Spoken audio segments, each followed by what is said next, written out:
반갑습니다. 네, 우리 잠깐 기도하겠습니다. 사랑과 은혜 아버지 하나님 감사합니다. 주님, 주님을 사모하고 주님을 간절히 찾는 하나님의 자녀들이 함께 주님 앞에 모여서 주님께서 저희들에게 주시는 말씀을 듣고자 합니다. 주님이 말씀 가운데 친히 임재하여 주셔서 주님 저희들의 심령에 아버지 하나님의 뜻을 전하여 주시었고 그 말씀을 통해서 세임 얻고 주님을 향하여 더욱 힘차게 달려가는 저희들 되게 하여 주시옵소서. 이 시간 성령께서 이 공기까지도 주관하여 주시었고 온전히 성령의 임재 가운데 주님의 그 깊으신 사랑과 은혜의 품에 안기는 시간 되게 하여 주시옵소서. 주께서 이 자리 가운데서 친히 증거하심을 믿고 감사드리며 예수님의 이름으로 기도하옵나이다. 아멘. 우리 하나님 말씀 보겠습니다. 요한일서 4장 16절, 17절 두 구절만 보겠습니다. 요한일서 4장 16절, 17절 찾으셨죠? 네, 우리 한 목소리로 함께 읽겠습니다. 시작. 하나님이 우리를 사랑하시는 사랑을 우리가 알고 믿었노니 하나님은 사랑이시라. 사랑 안에 거하는 자는 하나님 안에 거하고 하나님도 그의 안에 거하시느니라. 이로써 사랑이 우리에게 온전히 이루어진 것은 우리로 심판날에 담대함을 가지게 하려 함이니 주께서 그러하심과 같이 우리도 이 세상에서 그러하니라. 아멘. 오늘 본문을 중심으로 우리도 이 세상에서 그러하니라 하는 제목으로 말씀 나누겠습니다. 저는 이제 서울, 지금은 송파구 가락동에서 이제 하늘사랑교회를 담임하고 있습니다. 제가 2014년에 그때 처음 감림산 집회에 와서 설교를 했습니다. 그때가 개척을 하기 전, 개척하기 전 와서 여기서 일주일간 집회하면서 그때 하나님께서 개척을 하라고 말씀하셔가지고 그때 개척을 했습니다. 그리고 그 뒤 한 달 뒤, 한 달이 아니죠. 그러니까 2월 마지막 주에 와서 제가 여기서 집회를 했고요. 그 다음에 5월 4일 날 개척 예배를 드리고 그 다음 주간에 또 여기 왔어요. 그래가지고 개척하자마자 첫 주 예배 드리고 전교인을 다 데리고 내려왔습니다. 그때 전교인이 4명이었어요. 그래서 그때 전교인이 다 왔는데 오늘도 서울에서 저희 교인들이 왔습니다. 지금 10명 정도 따라왔는데 물론 전교인은 아닙니다만 그때보다 많이 늘었죠. 네, 감사하고 또 그 평일이라 오기 힘든데도 이렇게 따라와줘서 너무 감사하고요. 또 이렇게 목사님 응원하겠다고 함께 따라왔습니다. 할렐루야. 네, 성도들이 뒤에서 기도를 안 해주면 제가 말씀을 잘 못 전해요. 그런데 또 이렇게 기도 부대가 따라와가지고 너무너무 감사합니다. 네, 저는 이 감림산 기도원을 어떻게 처음 알게 됐냐면 제가 2004년부터 2009년까지 5년 동안 수영로교에서 부목사로 사역을 했습니다. 그때 이제 그 수영로교에 있는 그 교육 프로그램 가운데 여기 와서 하는 게 많이 있었습니다. 그때 올라와서 보고 참 좋다 이런 생각을 했는데 나중에 이제 알아보니 이 감림산 기도원이 보통 기도원이 아니더군요. 그 뒤에 제가 알게 됐는데 저는 이제 서울 쪽에서 사역을 했기 때문에 이쪽 동네는 잘 몰랐었거든요. 근데 이제 수영로교에서 5년간 사역하면서 감림산 기도원이 대단한 기도원인 걸 알았어요. 정말 대단한 곳입니다. 지금도 대단하기 때문에 남아 계시는 거예요. 지금 코로나 터지고 전국적으로 기도원이 사람들이 모이지 못하고 교회뿐만 아니라 기도원도 그렇고 너무나 힘든 일을 많이 겪습니다. 그런데도 불구하고 오늘 이 밤에 이렇게 많이, 저는 우리 교인들 10명만 앉아있을 줄 알았거든요. 10명만 앉아있을 줄 알았는데 또 이렇게 많이 오실 줄 몰랐어요. 제가 오늘 이제 말씀을 준비하면서 전 그냥 하나님께 여쭤봐요. 하나님 어떤 말씀을 나누기 원하십니까? 저는 그냥 어떤 분이 오실지 모르잖아요. 그래서 우리 교회 성도들은 따라올 때 제가 그랬어요. 다 듣던 거 또 듣는데 뭘 따라오냐고 막 그랬는데 뭐 그래도 새롭게 들리겠죠. 제 교인들한테는 늘 반복이 중요하다. 제가 이렇게 얘기하니까 반복. 네. 오늘 근데 하나님께서 이제 말씀을 주시는데 이런 말씀 하셨어요. 성경이 사람들한테 이제 성경에 보면 하나님의 메시지가 크게 두 가지로 이렇게 나눠져 있어요. 뭐냐면 하나님의 말씀에 순종하는 자들한테는 그 순종의 길이 대단히 힘들고 어렵습니다. 그래서 성경은 순종하는 자들에게 위로와 격려를 해줍니다. 반면에 거꾸로 하나님 말씀에 순종하지 않는 사람들이 있어요. 이런 사람한테는 성경이 어떻게 들릴까요? 경고와 심판으로 들립니다. 근데 오늘 하나님께서 이제 오늘 어떤 말씀을 첫 시간에 전할까요? 하고 여쭤봤는데 제 마음에 오늘 이 자리 가운데 위로와 격려가 필요한 사람들이 있다 하면서 다행이에요. 저도 첫 시간부터 뭐 경고와 심판의 메시지를 전하라고 하면은 저도 힘들었을 텐데 다행히 하나님께서 위로와 격려의 메시지를 나누기를 원하셨습니다. 특별히 제가 이제 기도원에 있으면서 이제 서울에 계속 있다가 올해 8월 달인가 또 교인들하고 한번 내려왔었어요. 구국 집회 있었던 그 주간 내려왔었는데 제가 이게 목양간에서 이렇게 섬기시는 어떤 집사님이 계시는데 딱 왔는데 이분이 저를 너무 어저께 만난 것처럼 인사를 하시는 거예요. 그래서 제가 이분이 날 기억하나? 내가 2014년에 왔으니까 지금 몇 년인데 근데 인사하시는 게 한 10년 이상 안 관계처럼 이렇게 인사하시는 걸 이렇게 봤습니다. 그런데 그게 쉽진 않잖아요. 근데 그게 늘 이렇게 몸에 배어 계신 것 같아요. 정말 저를 기억해서 그랬는 건지 아니면 모든 분한테 그렇게 인사하시는 건지 모르겠지만 그게 쉬운 일이 아니에요. 왜냐하면 저도 이제 큰 교회도 있어보고 작은 교회도 있어보고 이제 목회도 해보고 보니까 교회에는 수많은 사람들, 아주 다양한 사람들이 오는데 특별히 병원도 그렇잖아요. 진상 환자라고 있죠. 와가지고 이제 의사한테 고침받으려고 오는 게 아니라 의사를 고치려고 오는 사람들이 있어요. 그럼 막 힘들어지거든요.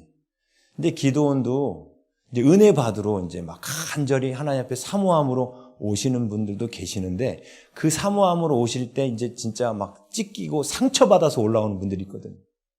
근데 보면은 이제 찢기고 상처받아서 올라온 분들이 올라와가지고 은혜를 받고 가야 되는데 일단은 이 상처 때문에 이 막 분노가 폭발하거든요, 이제. 예?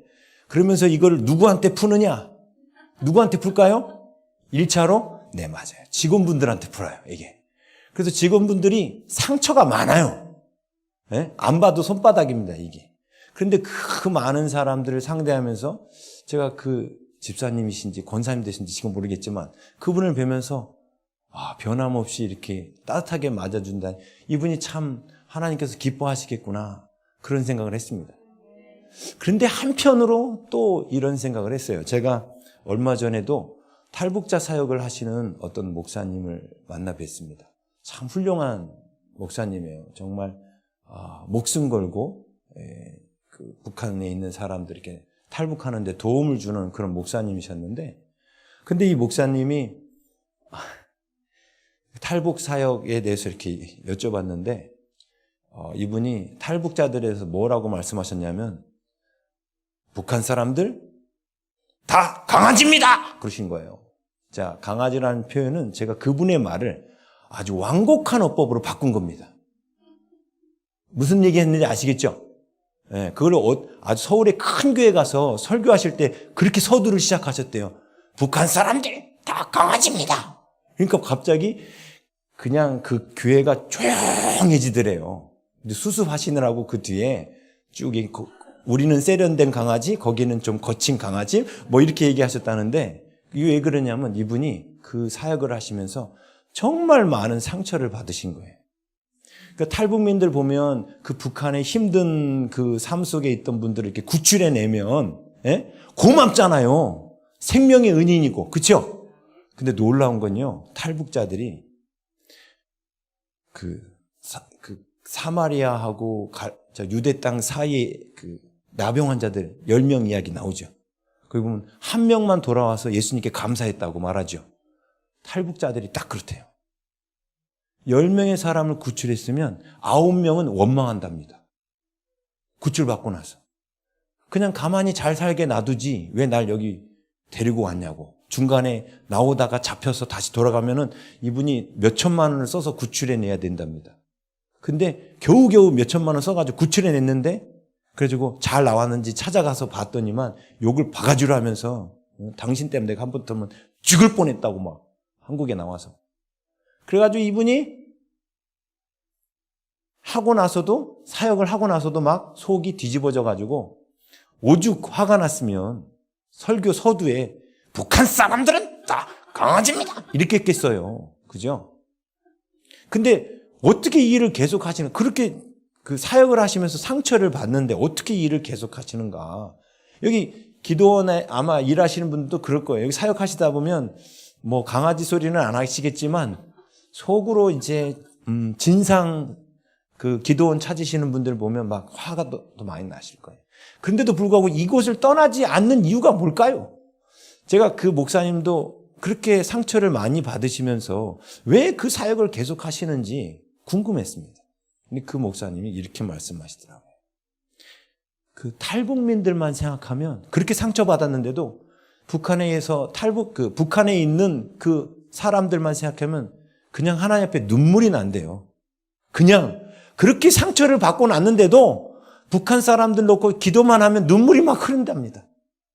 그래서 그들을 어떻게든 구출해 와야 된다는 생각이 또 와서 또 욕먹을 줄 알고도 그 일을 하신다는 거예요.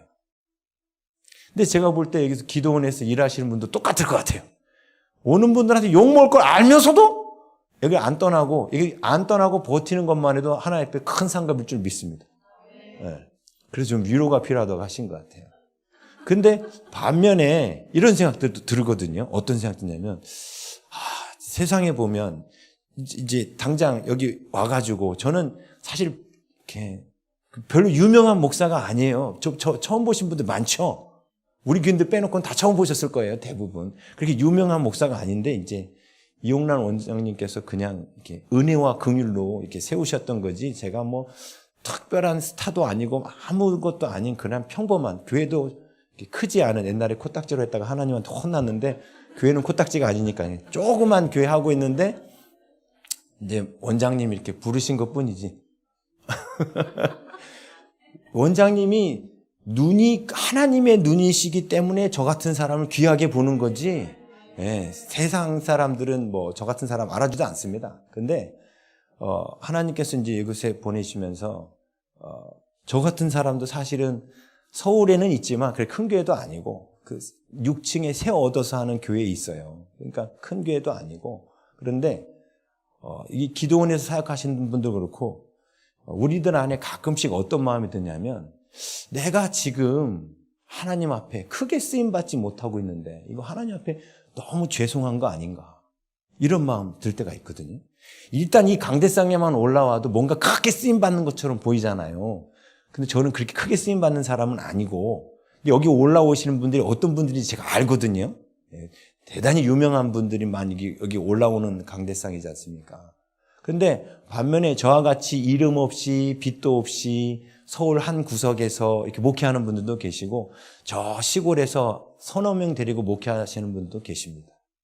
어떻게 보면 서울의 큰 교회의 목사님들과 같이 화려하게 서치라이트를 받지 못하고 그렇게 작게 어떻게 보면 사람들부터 초라하게 섬기는 분들, 그리고 기도원에서 일하시는 분들도 아마 그런 생각 들지도 몰라요. 많은 분들 와서 섬기지만 내가 하나님 앞에 갔을 때 과연 내 상이 얼마나 될까, 뭐 이런 생각 가질 수 있거든요. 근데 오늘 제가 그래서 그런 분들을 위하여, 그리고 그 탈북 사역하시는 그 목사님도 이 설교를 들었으면 좀 위로가 되셨겠다 해가지고 오늘 말씀을 준비한 겁니다.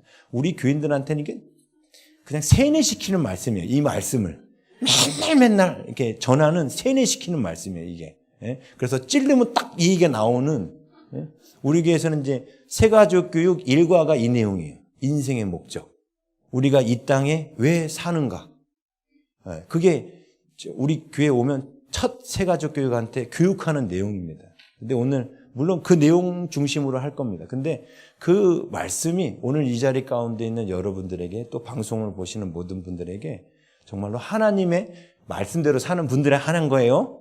말씀대로 사는 분들한테는 하나님의 위로가 임할 줄 믿습니다. 네. 반면에 이 말씀대로 살지 못하는 분은 하면서 내가 잘못 알았구나 하면서 또 회개와 또 주님 앞에 돌아오는 시간이 되길 축복합니다.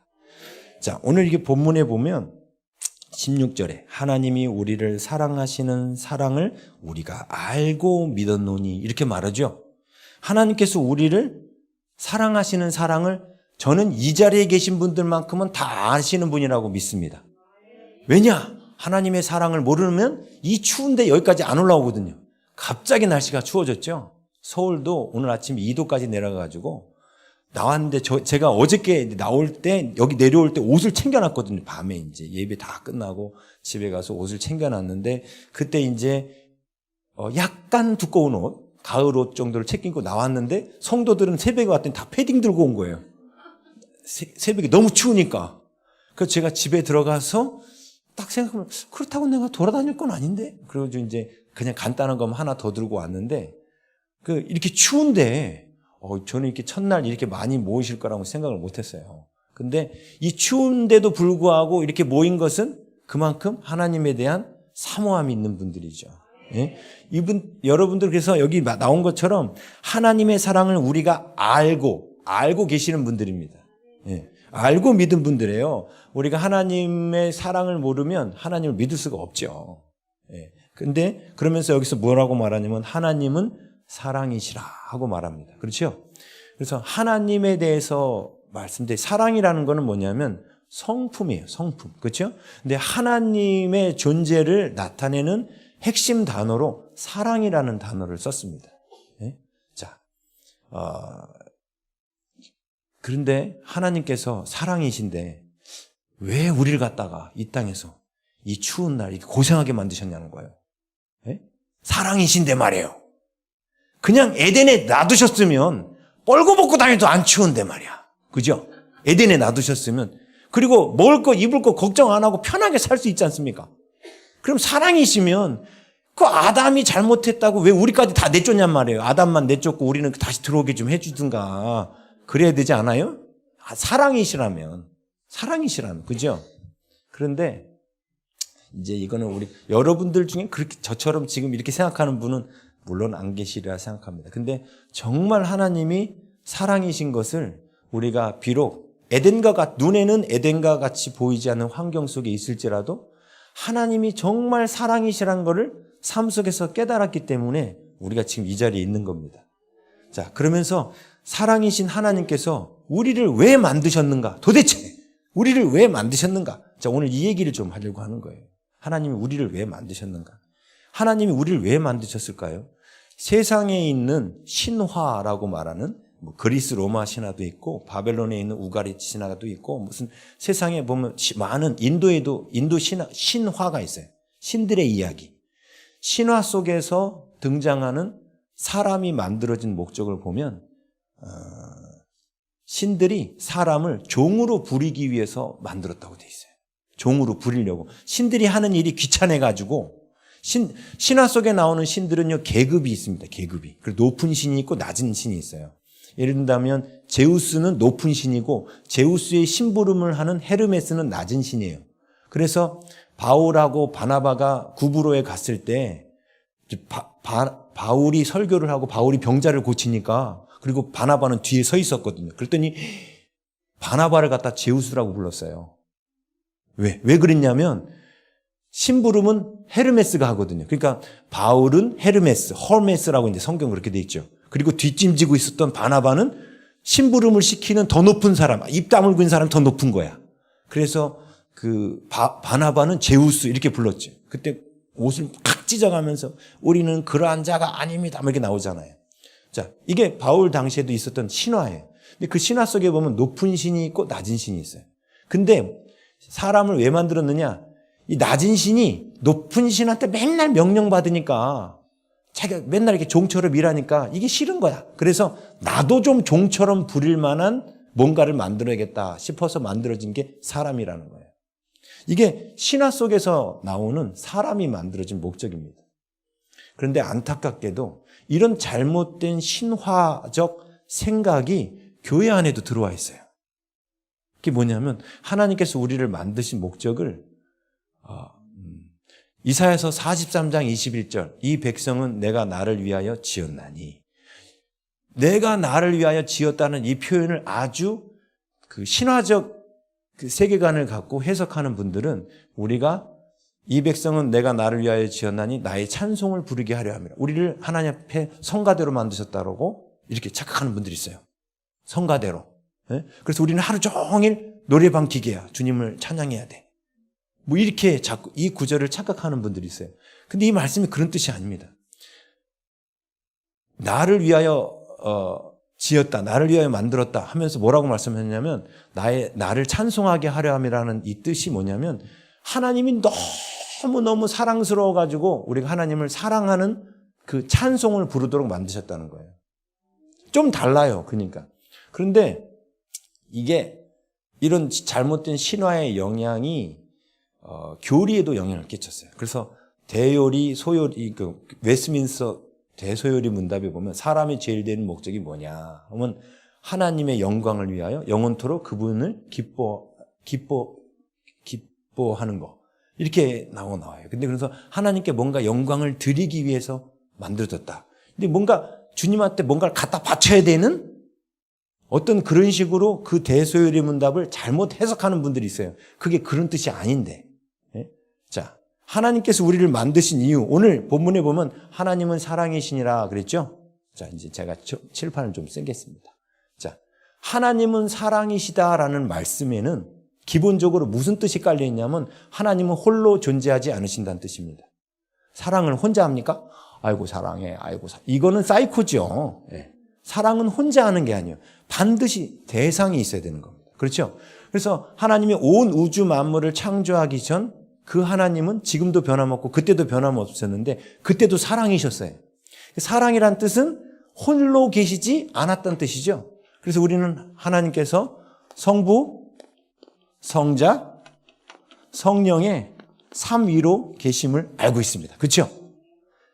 또 놀라운 이야기가 있어요. 뭐가 놀라운 이야기냐면 하나님께서 그냥 성부하고 성자만 계시고 성령은 안 계셨다. 하나님이 이 위, 두 위로만 계셨다고 하면은 하나님의 사랑이 완벽한 사랑이 아닙니다.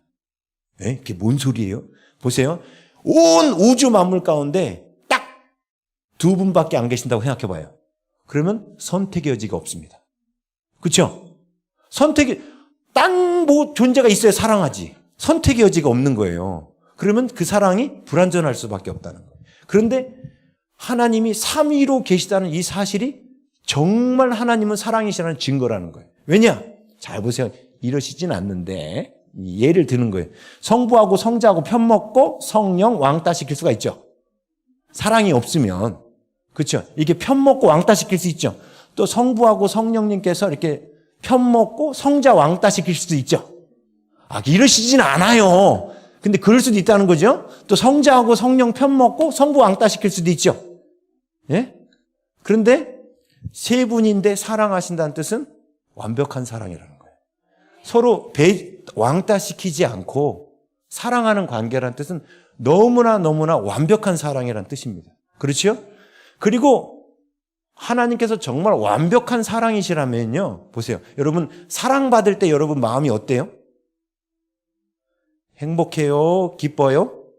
기쁘고도 행복해요. 그죠? 예. 그러면 이 사랑받을 때 이 기쁨, 여러분이 이 감림산 근처에 갑자기 새로운 맛집이 하나 생겼어요. 너무너무 맛있어. 그 가격도 엄청 싸. 그러면 이 소식을 누구에게 알리시겠습니까? 그렇죠. 사랑하는 사람한테 먼저 알립니다. 뭐냐면 진짜 사랑하게 되면 이 사랑을 혼자만 갖고 있으려고 하잖아요. 만약에 성부, 성자, 성령의 이분들의 사랑이 진짜라면 사랑을 이분들만 누리려고 하지 않겠죠? 그러지 않아요? 그렇죠. 그래서 성부, 성자, 성령 이분들의 사랑이 너무 완벽하시기 때문에 이 사랑을 뭐 하고 싶으셨냐면 확장하고 싶으셨던 거예요. 확장하고 싶으셨던 거예요. 그래서 하나님의 사랑의 확장의 대상으로 누굴 만드신 거예요? 사람을 만드신 거예요. 그래서 사람은 하나님의 사랑의 대상으로 지어진 겁니다. 다른 신화 속에서의 사람은 신의 종으로 만들어졌지만 성경은 하나님께서 우리를 만드신 목적이 하나님의 사랑의 대상이라는 거예요. 그죠? 자, 그래서 하나님께서 온 우주 만물을 창조하기 전 성부, 성자, 성령께서 우리가 누리는 이 사랑이 너무 행복하다. 이 사랑을 누군가에게 또 나눠주고 싶다. 이게 당연히 진짜 사랑이라면 그렇게 해야 되는 거 맞죠? 논리적이죠? 네, 맞아요. 그래서 이 사랑을 확장하려고 하나님이 우리를 계획하신 거예요. 창세전에 우리를 택하시고 우리에게 그런 계획을 갖고 계신 거예요. 그러니까 우리는 처음부터 하나님이 우리를 지으실 때 어떤 계획을 갖고 지으셨느냐? 우리를 사랑하려고 지으신 거예요. 이거 놀라운 겁니다. 네? 자, 그런데 또 질문 한번 드릴게요. 성부, 성자, 성령 가운데 어떤 분이 제일 높아요? 어떤 분이 제일 높아요? 성부, 성자, 성령, 아들, 아버지, 영. 어떤 분이 제일 높아요? 예? 또 성부라고 그러는 분 안 계시죠? 세 분 다 같으셔요. 같으셔요. 성부, 성자, 성령 세 분이 다 동등하셔요. 아니, 아버지가 더 높지 않습니까? 왜냐하면 성자 예수님 아버지께 기도했잖아. 그죠? 그리고 지금도 성령님도 성자 예수님도 하나님께 기도한다 했으면 아버지가 제일 높은 거 아닌가? 이거는 우리의 생각이에요. 이게 옛날에 구약학을 가르치던 저희 송재근 교수님이라고 계셨는데 그분이 이렇게 설명해요. 이 세 분이 우리가 볼 때는 아버지, 아들 이런 관계로 보이지만 친구 셋이서 요 무대 뒤에서 친구예요. 다 동등한 관계예요. 그런데 하나님이 지으신 무대 밑에 있는 관객들, 이 사람이에요. 우리들에게 이 세 분이 갖고 계신 사랑이 얼마나 아름답고 좋은지를 가르쳐 줘야 돼. 그래서 이 무대 뒤에서 세 분이 배역을 정하신 거야. 너는 성부를 해라. 나는 성자를 할게. 너는 성령을 하고. 이런 식으로 배역을 정하셨다는 거예요. 그리고 무대 위로 나왔을 때는 성부, 성자, 성령의 모습으로 나왔지만 이 세 분은 서로 동등하시다는 거예요. 아멘? 우리 교리 때도 그렇게 배웠지 않았습니까? 그죠? 예. 왜? 사랑은 서로 같아지는 거거든요. 내가 누리는 가장 좋은 것을 사랑하는 사람한테도 똑같이 누리게 해주는 거예요. 그렇죠? 성부 하나님이 갖고 계신 영광이나 성자 예수님이 갖고 계신 영광이나 성령 하나님이 갖고 계신 영광이 동등하거든요. 그렇죠? 근데 우리들의 눈에 볼 때는 성부, 성자 이렇게 표현되어 있지만 세 분은 그래서 동등하신 거예요. 이해되시죠? 근데 놀라운 얘기 해드릴게요. 근데 이 성부, 성자, 성령께서 사랑의 확장의 대상으로 사람을 만드셨다는 거예요. 그러면 이분들이 갖고 계신 영광을 요 사람에게 주기를 원하실까요? 원치 않으실까요? 예, 원하셔요. 성경이 온통 그런 얘기뿐입니다. 자, 오늘 그 얘기를 좀 보려고 그래요. 벌써 근데 30분 지나갔네. 로마서 8장 29절 한번 보겠습니다. 오늘 본문은 이따가 또 돌아올 겁니다. 로마서 8장 29절이에요. 8장 29절. 예, 우리 함께 읽겠습니다. 8장 29절 시작. 하나님이 미리 아신 자들을 또한 그 아들의 형상을 본받게 하기 위하여 미리 정하셨으니 이는 그로 많은 형제 중에서 맏아들이 되게 하려 하심이니라. 아멘. 여기 보면 하나님께서 우리를 미리 아셨다는 거예요. 미리 아셨다는 게 아까 그 얘기죠.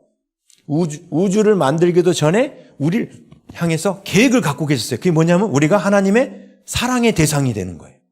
그게 미리 아신 거예요. 근데 그 미리 아신 자들을 또한 땡땡땡 하기 위하여 미리부터 우리를 정해놓으셨다는 거야. 땡땡땡 하기 위하여가 뭐예요? 거기 뭐라고 돼 있어요? 그 아들의 형상을 본받게 하기 위하여. 자, 곧 성자 예수님을 똑같이 본받게 하려고 우리를 창세전에 계획하셨다는 거예요. 성자 예수님을 똑같이 본받는다는 뜻이 간단하게 보면 성부 하나님께서 성자 예수님을 사랑하는 것을, 똑같이 성부 하나님이 우리를 사랑하시도록, 그렇지요? 그 아들의 형상을 본받는다는 게, 그렇죠? 반면에 성자 예수님이 또한 성부 하나님을 어떻게 하세요? 사랑하셔요. 그러면 우리는 또 어떻게 돼야 되는 거예요? 우리도 하나님을 사랑하게 돼야 되는 거죠. 그래야 예수님을 닮는 거죠. 네, 이게 하나님께서 우리를 지으시면서 갖고 계신 하나님의 계획이었어요. 물론 오늘 처음 듣는 얘기는 아니죠. 저는 정리의 은사가 있어요. 이미 다 알고 있는 얘기인데 목사님 뭐 다 알고 있는 얘기 하시네요. 근데 그걸 정리해드리는 은사가 있는 것뿐이지 이미 여러분들 교회에서 다 들으셨던 내용이에요. 근데 우리가 예수님처럼 하나님께 사랑받고 있으면 아는데, 예? 그건 우리가 알고 있죠. 사랑받고 있다는 건. 근데 우리가 과연 예수님만큼 하나님을 사랑하냐 이거예요. 예? 나는 예수님만큼 하나님 사랑한다. 자신 있게 손들 분 없죠. 없어요. 근데 하나님의 계획은 뭐라고요? 우리가 그 예수님처럼 하나님을 사랑하게 되기를 원하신다는 거예요. 응? 그렇게 해서 우리가 예수님처럼 하나님을 사랑하게 되면 어떤 현상이 벌어지느냐? 여기 뒤에 이렇게 써놨어요. 29절. 이는 하고 되어 있죠. 이는 그로 많은 형제 중에서, 그가 누구냐면 예수님이죠. 예수님이 많은 형제 중에서 맏아들이 되게 하려 하심이라. 뭔 얘기냐? 예수님은 큰아들. 요 뒤에 있는 사람은 둘째, 셋째, 넷째, 다섯째, 여섯째, 일곱째, 여덟 쭉. 예수님이 맏아들. 곧 아버지가 자녀를 사랑하는 그 관계로 우리를 똑같이 부르셔서 우리도 그래서 하나님의, 우리를 뭐라고 불러요? 아들, 물론 딸, 하나님의 자녀라고 부르죠. 근데 우리가 하나님의 자녀면 예수님은 뭐가 되는 거예요? 여기 성경대로라면 그로 맏아들이 되게 하셨다는 거죠. 자, 그러면 예수님 뭐예요? 큰 오라버니, 큰 형이죠. 이단 같아요? 성경이 그렇게 써놨잖아요. 성경이 맏아들이라고. 그죠? 그럼 전 누굽니까? 예수님 동생입니다. 이단 같아요? 성경이 그렇게 써놨잖아요. 그래서 제 참고로 이니셜이, 저 이메일 이니셜이 JBJS예요. 지저스 브라더스 정수, 이거예요. 제가 예수님 동생입니다. 이래봬도. 함부로 대하지 마십시오. 저 예수님 동생이에요. 예? 또 어디 가가지고 또 이단 났다고 그러지 마시고. 근데 중요한 건 저만 그런가요? 아니요. 우리 모두를 하나님은 하나님의 자녀로 부르셨습니다. 아멘? 그렇죠? 자, 그러면 우리가 하나님은 예수님을 사랑하신 것처럼 하나님도 우리를 사랑하고 계시는데 문제는 뭐냐면 우리가 예수님을 닮아서 우리가 하나님을 사랑하는 거죠. 예? 그렇지 않습니까?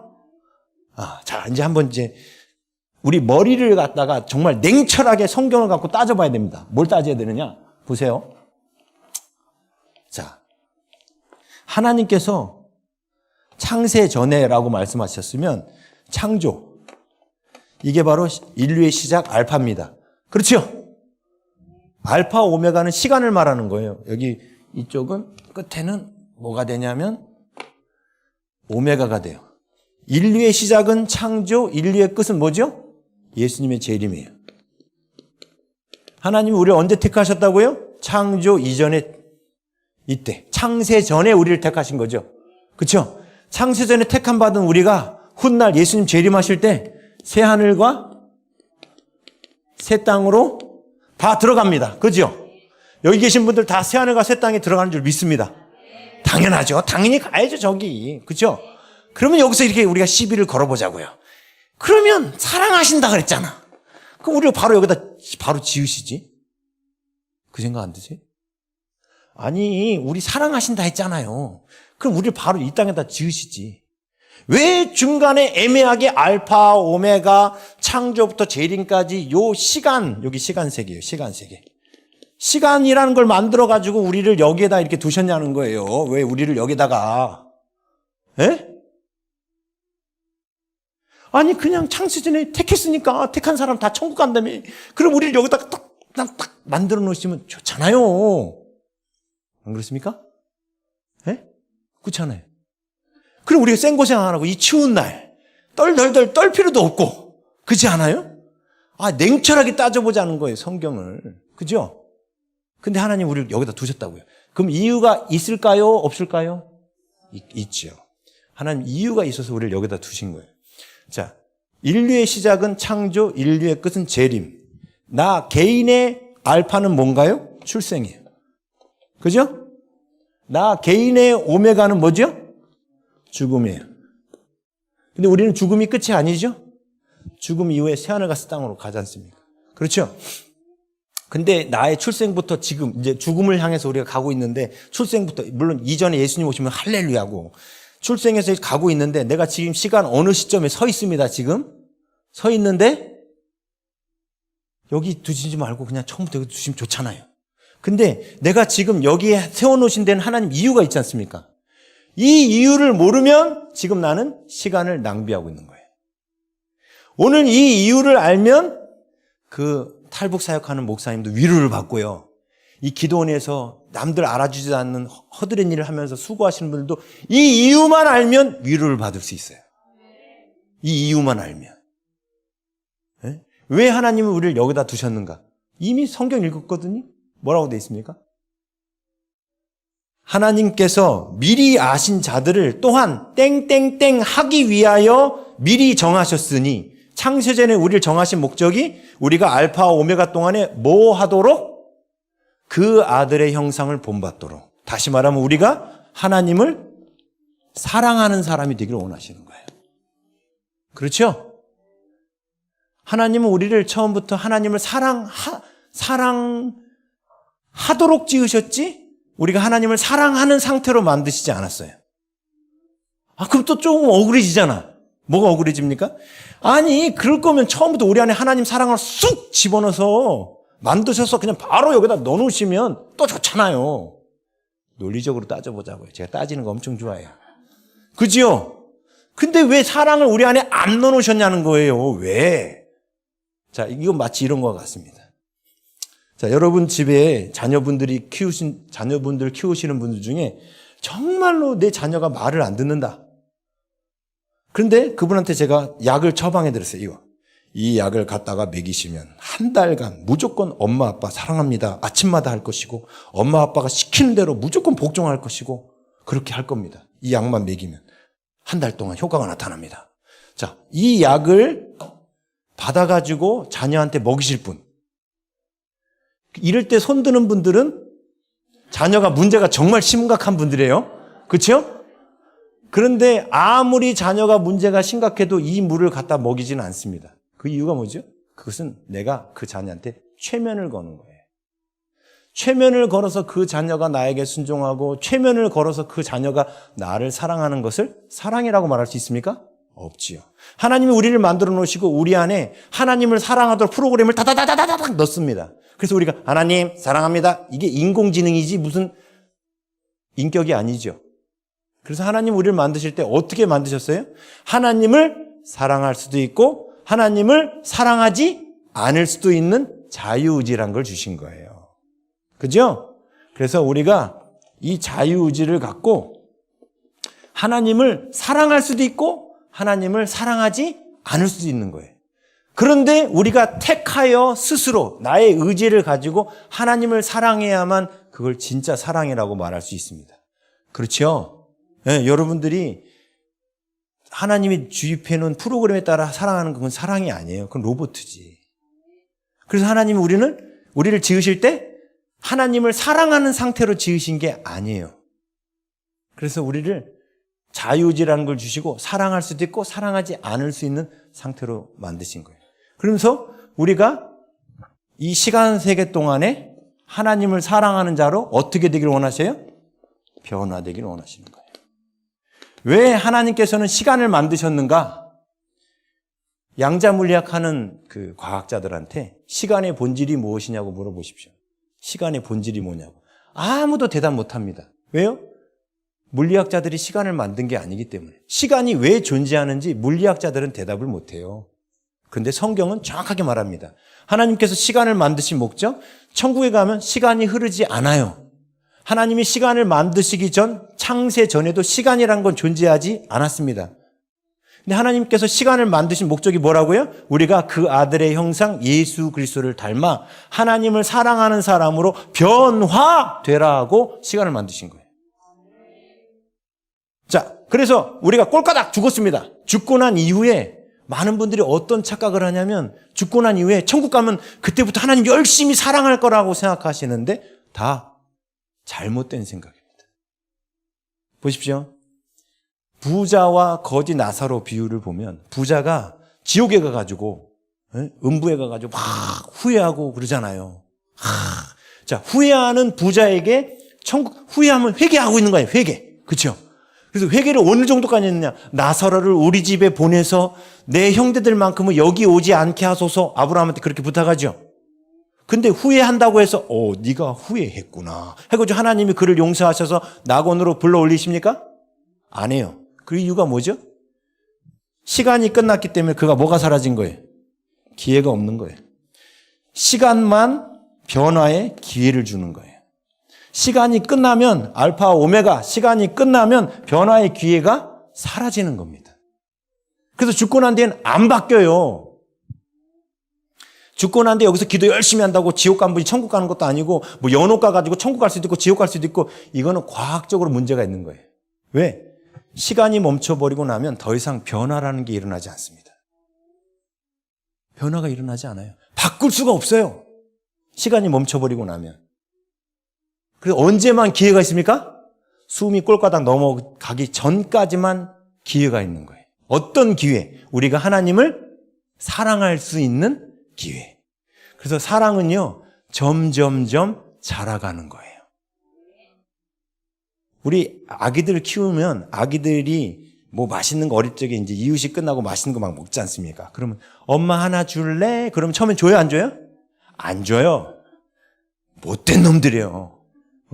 이렇게 배 불러가지고 내가 낳아주고 먹여주고 입혀줬는데 말이야. 그거 뭐 간식 하나도 안 주려고 그래 막.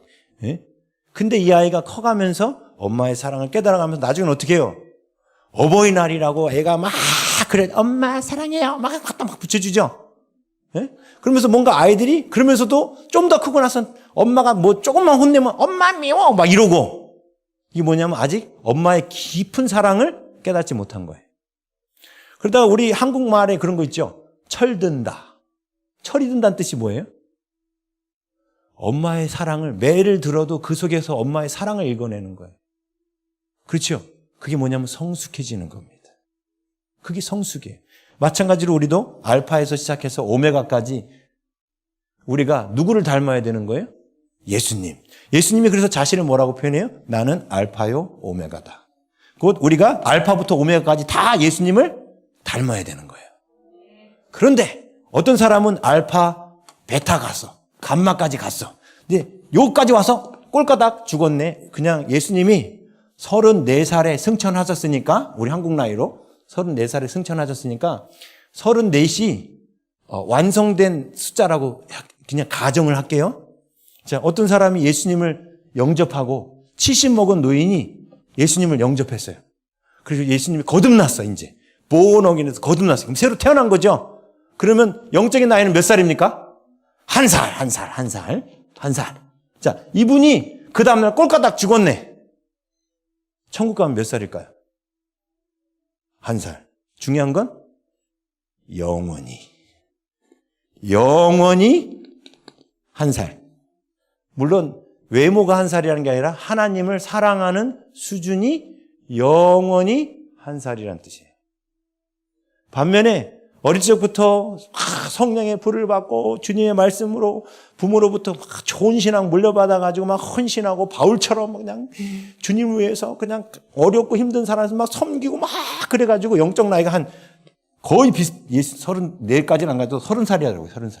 근데 지금 이 사람이 육적 나이가 한 25일 수도 있는 거죠. 영적으로는 30인데. 그죠? 자, 이 사람이 꼴까닥 죽었네? 천국 가면 몇 살일까요? 영원히 30살이에요. 그렇죠? 왜? 죽고 난 뒤에는 변화의 기회가 없어요. 그러면 하나님께서 여러분들을 지금 이 땅에 왜 두신 거죠? 지금 여러분이 숨이 붙어있는 이유가 뭐예요? 하나님이 왜 지금 내 호흡을 안 거둬가셨을까요? 아직 더 변화되도록 기회를 주시는 거예요. 변화되도록 기회를 주시는 거예요. 그래서 변화돼서 누구를 닮아야 되는 게 목적입니까? 예수님 닮는 게 목적이에요. 예수님의 그 거룩하신 성품에 이르는 게 목적입니다. 근데 그 예수님의 그 거룩한 성품은 하나님, 성부 하나님의 성품입니다. 근데 성부 하나님의 성품이 어떤지 모르니까 예수님이 직접 오셔서 하나님의 성품을 보여주신 게 뭐냐? 십자가에 달려 죽으신 거예요. 자기를 내어주시기까지. 그죠? 그런데 나를 미워하는 원수를 사랑할 때, 그렇죠? 원수 사랑하는 거 쉽지 않죠? 근데 원수를 우리가 왜 사랑해야 되는 거예요? 이유가 뭐예요? 원수가 나한테 잘 보이려고 해서 사랑하는 거예요? 그럼 원수가 아니죠? 예? 지금 머릿속에 떠오르는 원수가 있죠? 그놈 있잖아요, 그놈. 어떤 분은 집에서 같이 사는 분이라 하더라고. 왼수 중에 왼수. 그놈. 근데 하나님이 그놈을 대체 왜 보내신 거예요? 그놈을 사랑하면 내가 영적 나이를 먹는 것이요. 그놈을 사랑하지 않으면 내가 어떻게 되는 거예요? 그냥 그 나이에 있는 거예요. 그래서 그놈이 그토록 오래 사는 이유는 뭐예요? 내가 그 사람을 사랑하라고 하나님 기회 주시는 거예요. 그렇죠?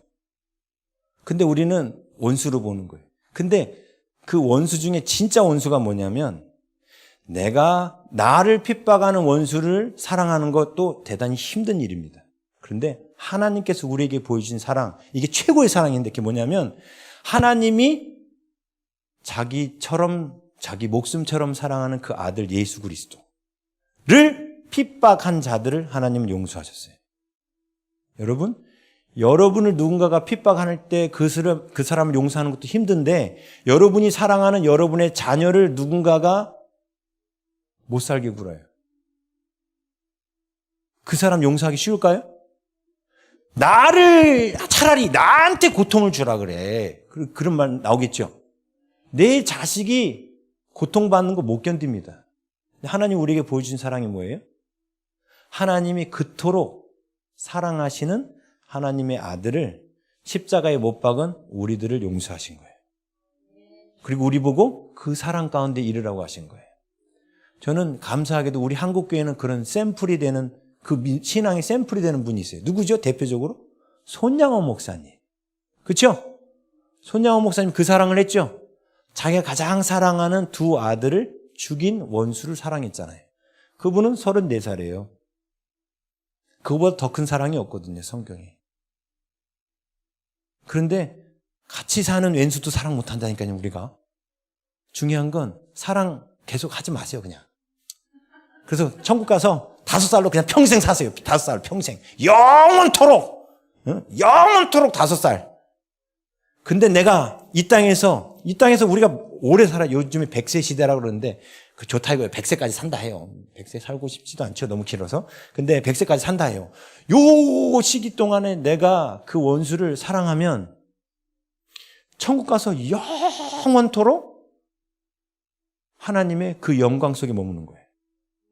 그래서 제가 이제 시간이 많지 않기 때문에 다 말씀 못했지만 성경에는 천국에서 우리가 누리게 될 장소가 달라요. 거룩한 땅. 괜찮아요? 아니, 저기 1시간 안에, 1시간에서 90분. 괜찮아요? 할렐루야. 어차피 다 은혜 받으러 오셨으니까. 네.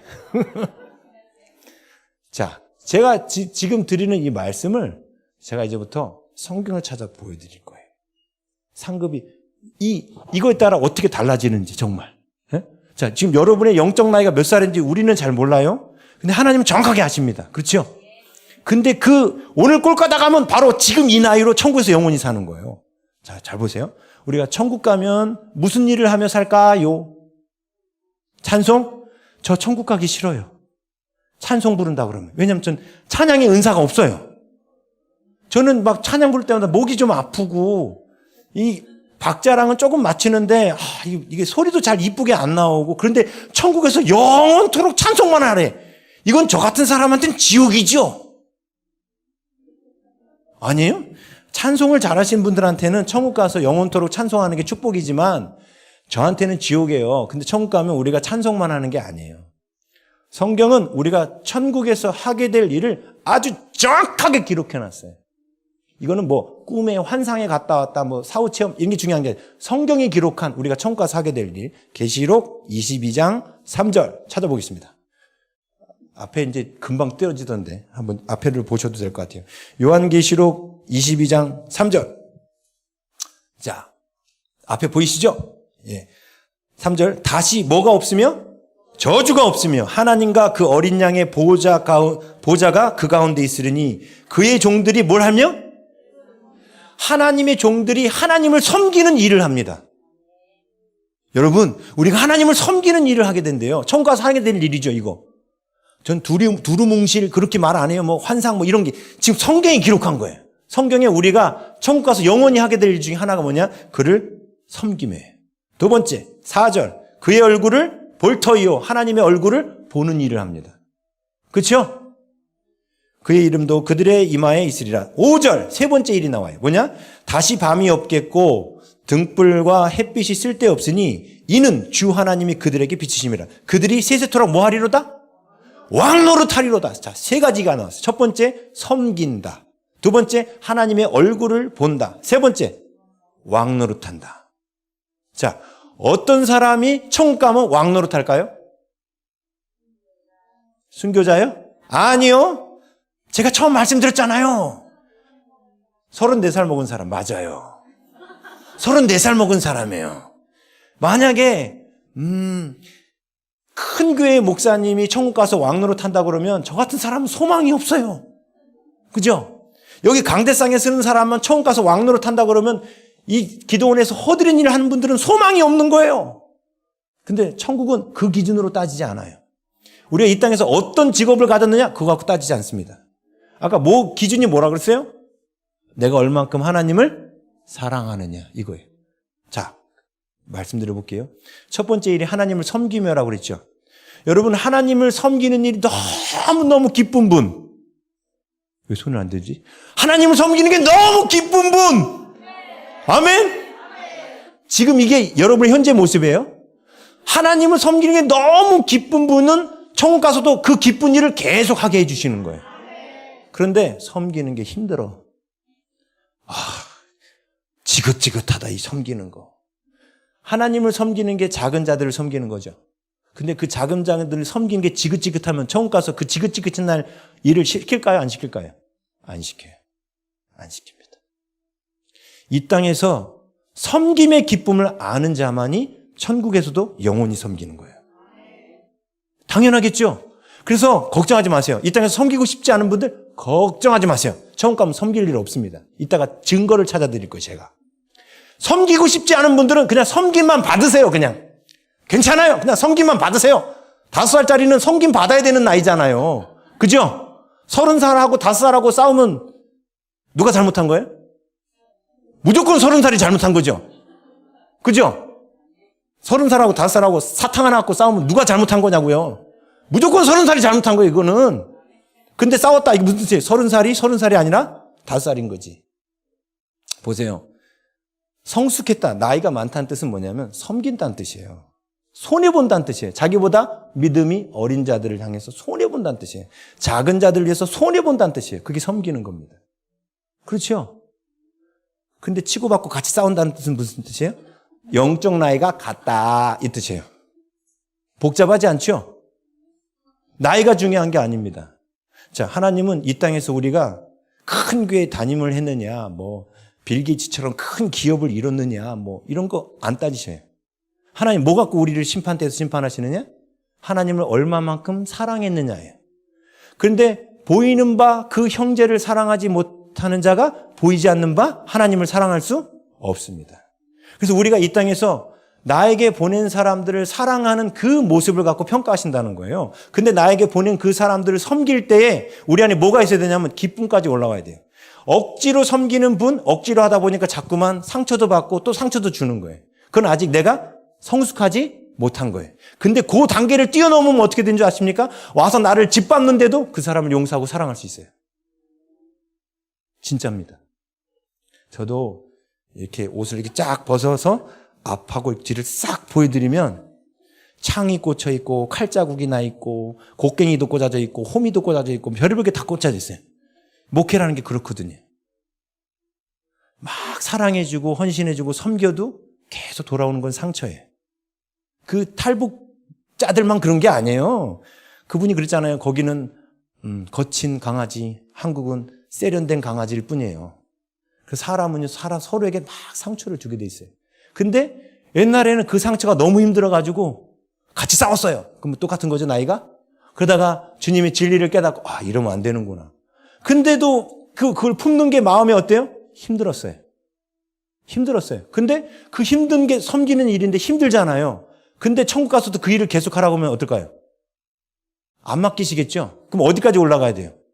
섬기는 그 일이 기쁨이 될 때까지 올라가야 돼요. 머리로 아는 것과 가슴으로 내려오는 건 다릅니다. 저는 지금 여러분에게 진리를 통하여 여러분 머리에다가 하나님이 우리에게 원하시는 방향을 가르쳐 드리는 것 뿐이에요. 근데 이 말씀이 내 가슴으로 내려오는 것은 성령께서 해주셔야 돼요.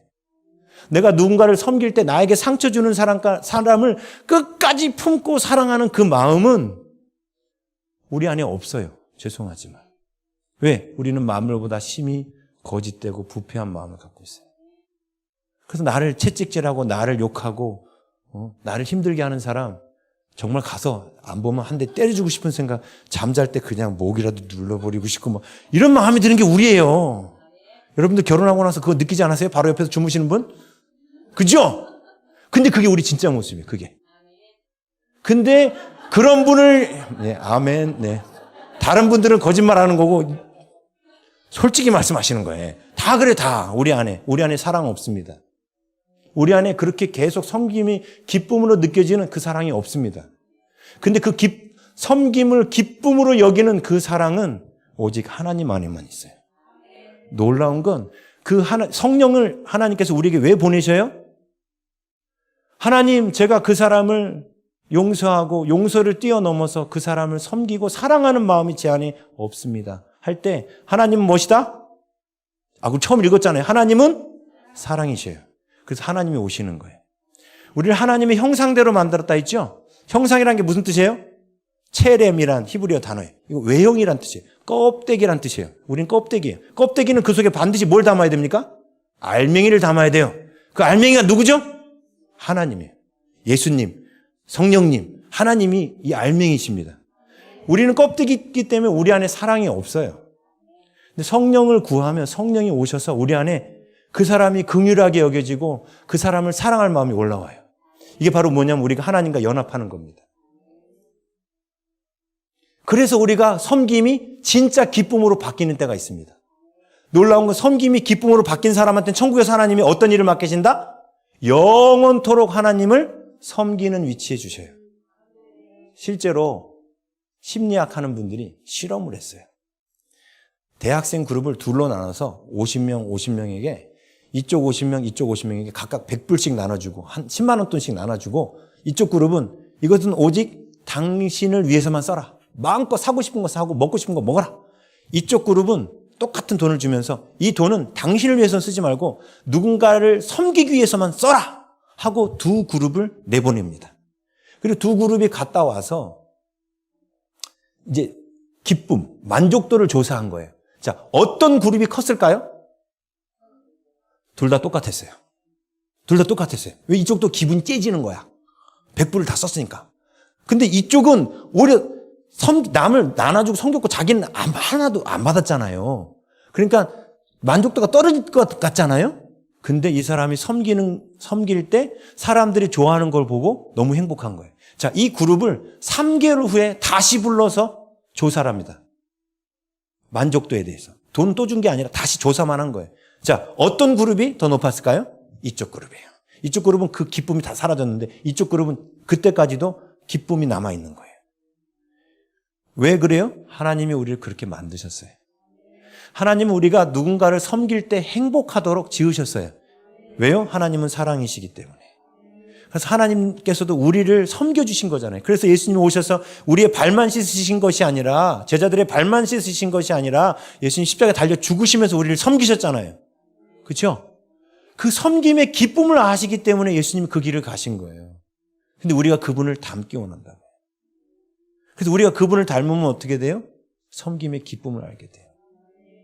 그래서 이 기쁨을 아는 자만이 천국에서 영원히 섬기는 겁니다. 근데 이 땅에서 그 섬기는 게 아직도 지겹다. 하고는 있어. 몸은 하고 있는데 속은 아직. 겉은 섬기고 있는데 속은 안 된 사람이 있고 겉도 안 되고 속도 안 된 사람이 있고 그러죠? 근데 하나님 우리에게 뭘 원하시느냐? 겉도 섬기고 속도 하나님의 사랑으로 가득 차 있기를 원하는데 우리가 이제 무슨 한계에 직면하면 이 속에 아무리 그 사랑이 채워졌으면 좋겠는데 아무리 해도 안 채워지잖아요. 그죠? 그게 그 안 채워짐을 깨달은 분을 오늘 위로받으시는 거예요. 왜냐? 그분은 이제 성령 없이는 사랑할 수 없다는 걸 진짜 머리가 아닌 가슴으로 아신 분이거든요. 그런 분들에게 하나님은 성령을 보내십니다. 성령은 단순히 어떤 능력으로만 오시는 게 아니에요. 여러분, 예수님의 심판대 앞에서 하나님 우리가 너 방언할 줄 알아? 너 신이 은사 있어? 너 산을 옮길 만한 믿음 있어? 뭐 이런 거 묻지 않으시죠. 산을 옮길 만한 믿음이 있어도 천사의 말을 할지라도 그죠? 뭐가 없으면 아무 소용이 없어요. 하나님은 우리를 심판대 앞에서 능력 갖고 평가하시는 게 아닙니다. 우리 학벌 갖고 평가하시는 거 아니고 우리의 갖고 있는 이 부귀 얼마나 돈 많은가 그거 갖고 평가하시지도 않아요. 우리를 평가하시는 기준은 딱 한 가지. 여기 안에 사랑이 있는가. 근데 그 사랑이 누구의 사랑이어야 돼요? 하나님이 주신 사랑. 성령으로 말미암아 채워져 있는 그 사랑이 우리 안에 있는가를 보시는 거예요. 근데 그 사랑이요. 없다는 걸 빨리 깨달아야 돼요. 근데 어떤 사람이 없다는 걸 깨닫는지 아십니까? 섬기는 사람만 깨달아요. 섬겨본 사람만이 내 안에 사랑이 없구나를 깨달아요. 섬기지 않는 사람이 자기 안에 사랑이 없다는 걸 알까요? 몰라요. 섬겨야 돼요. 근데 처음에는 섬길 때 기뻐요. 처음에는 반짝 기뻐요. 근데 섬기다가 우리가 어떤 일을 맞이해요? 우리 기도원, 우리 직원분들 어떤 일을 맞이해요? 칼에 찢기고 상하고 이게 계속 오거든요.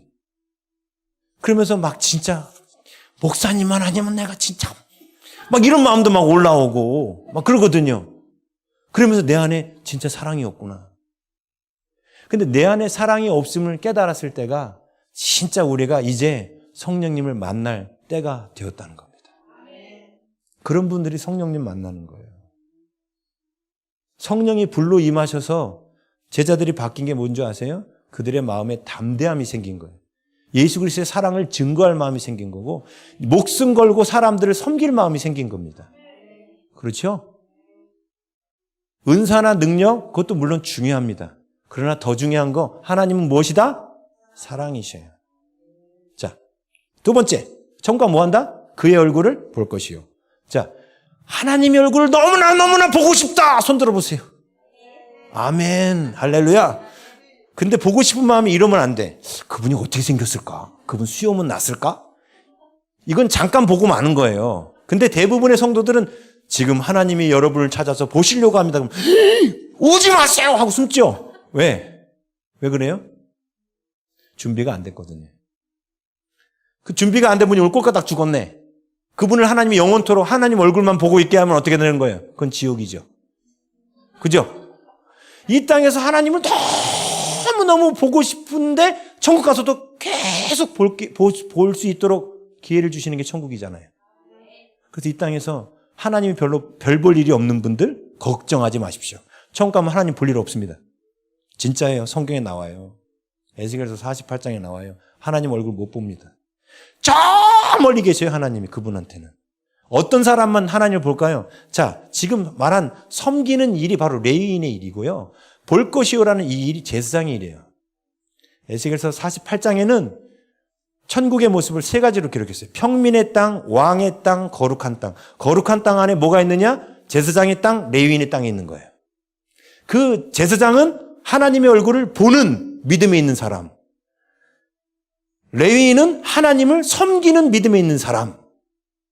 그 사람이 바로 거룩한 땅 안에 있는 사람들이에요. 그 다음에 바로 옆에 왕의 땅이 있어요. 그게 바로 세 번째 왕노릇하리로다예요. 세세토록. 여러분, 예수님께서 하늘나라의 왕이신 예수님께서 이 땅에 오셔서 진정한 왕의 모습을 우리에게 보이셨어요. 제자들의 발을 씻으면서. 그렇죠? 섬기는 왕이 하늘나라의 왕입니다.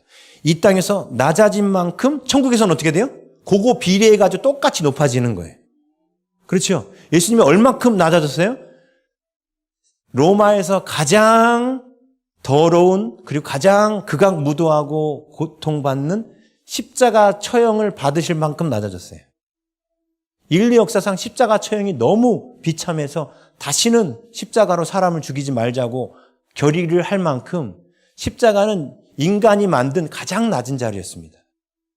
왜 그 높으신 하나님이 이 땅에서 가장 낮은 자리로 가셨어요? 이 땅에서 낮아진 만큼 천국에서 높은 그분의 모습이 보이는 거예요. 이 땅에서 우리에게 하나님 뭘 원하세요? 낮아지기를 원하시는 거예요. 근데 낮아진 만큼 천국에서 난 어떻게 되는 거예요? 높아지고 있는 거예요. 아멘? 희망이 생기죠? 절대로 이 땅에서 포지션이 중요한 게 아니에요. 예? 마이크 들고 전하는 목사가 상급이 더 크고 청소하는 집사님은 상급이 적고 절대 그렇지 않아요. 청소를 해도 주님의 사랑으로 청소한 사람과 목사가 설교를 하는데 주님의 사랑은 없고 사람들이 날 알아봐 주잖아. 나 이렇게 설교 잘하는 사람이거든. 이러면 없어요. 목사님도 아무것도 없어요. 천국 가서. 그죠? 오히려 주님의 사랑 때문에 주님을 사랑하는 마음으로 이 먼지 하나까지 정성스럽게 닦는 그분이 천국 가면 상급이 더 큰 거예요. 그게 하나님의 기준입니다. 왜요? 하나님은 공평하신 하나님이에요. 여러분이 언제 흙수저로 태어나고 싶었냐고요? 그렇죠? 네? 제가 하는 말이 그냥 드리는 말씀이 아니고 저는 성경에 없는 말은 안 해요. 자, 우리 한번 찾아볼게요. 마가복음 그냥 띄워주세요. 마가복음 12장 44절. 앞에 보세요. 앞에. 한 구절을 보니까 마가복음 12장 44절. 보이시죠? 함께 읽습니다. 시작. 그들은 다 그 풍족한 중에 넣었거니와 이 과부는 그 가난한 중에서 자기의 모든 소유 곧 생활비 전부를 넣었느니라 하시니라. 아멘. 자, 이 과부가 두 렙돈 넣었어요. 한국 돈으로 환산하면 3,000원입니다. 두 렙돈도 적은 돈 아니에요. 요즘에 주일원금 1,000원짜리 넣는 분 계시는데 과부보다도 덜 넣는 거예요. 근데 3,000원 집어넣었거든요, 이 과부가. 근데 주님은 어떻게 카운트를 하셨냐면 생활비 전부를 넣었다. 전 재산을 넣었다고 카운트 하셔요. 그렇죠? 이 과부 흙수저입니다. 흙수저. 그죠? 반면에 부자 청년 마태복음 19장 21절. 마태복음 19장 21절. 금방 띄워주시더라고. 한번 볼게요. 마태복음 19장 21절. 자, 함께 읽습니다. 시작. 예수께서 이르시되 내가 온전하고자 할진대 가서 내 소유를 팔아 가난한 자들에게 주라. 그리하면 하늘에서 보화가 내게 있으리라. 그리고 와서 나를 따르라 하시니. 아멘. 부자 청년에게도 예수님 뭘 요구하셨어요? 네 재산 전부. 자, 예? 전부 아니에요? 전부 요구했잖아요. 내 갖고 있는 재산, 내 소유를 다 팔아서 가난한 자들에게 나눠줘라. 자, 과부는 3,000원이 전 재산. 부자 청년은 아마 전 재산하면 요즘엔 억해도 별로 놀라지도 않아요. 1조 정도 됐다고 해요. 1조. 네? 1조. 과부는 3,000원, 부자 청년은 1조. 벌써 가방끈도 다르고 흙수저, 금수저가 나눠지고 있죠. 근데 잘 보세요. 주님은 이 과부가 3,000원 드렸는데 뭐라고 하늘나라 책에 기록하는 줄 아세요? 과부 몇 월 며칠 전 재산 드림. 이렇게 기도하는 거예요. 이렇게 기록하세요. 근데 과부가 그 뒤에 또 하나님이 은혜 주셔서 3,000원 드렸는데 그 뒤에 하나님이 은혜를 주셔서 두 렙돈이 또 생겼네. 근데 또 이것 또한 전 재산이야. 그래서 또 하나님 앞에 드렸어. 그럼 몇 월 며칠 과부 두 번째로 전 재산 드림. 이렇게 기록된 거예요. 그렇죠? 자, 부자 청년 1조 원이에요. 하나님 예수님 전 재산 드리라 했어. 전 재산 드리라는데 거부했음. 그렇죠? 천국에는 얼마 드렸느냐가 남는 게 아니에요. 전부를 드렸느냐? 아까워했느냐? 이것만 남아요. 자, 이거를 좀 현실적으로 말씀드릴게요. 현실적으로. 제가 사실은 이제 말씀 전하면서 제 간증을 좀 많이 하면 좋은데 전에는 간증 하나도 안 하고 갔어요. 감림사 나가지고. 제가 간증이 아주 화려한 사람이거든요. 잘 보세요. 자, 두 명의 사람을 제가 소개하려고 합니다. 한 사람은요, 정말 흙수저 중에 흙수저. 어떤 사람이냐? 태어날 때 몸에 장애가 있어서 부모가 갖다 버린 거예요. 그래서 이거 겨우겨우 살려가지고 얘를 고아원에 맡긴 거예요. 고아원에 자랐어. 근데 몸이 너무 허약해. 몸에 장애도 있고. 그래서 고아원에서 맨날 그 고아원에 있는 동생들한테까지 두들겨 맞아. 그 마음에 분노가 이만저만이에요. 마이너스 100의 인생으로 태어난 사람이 있어요, 이렇게.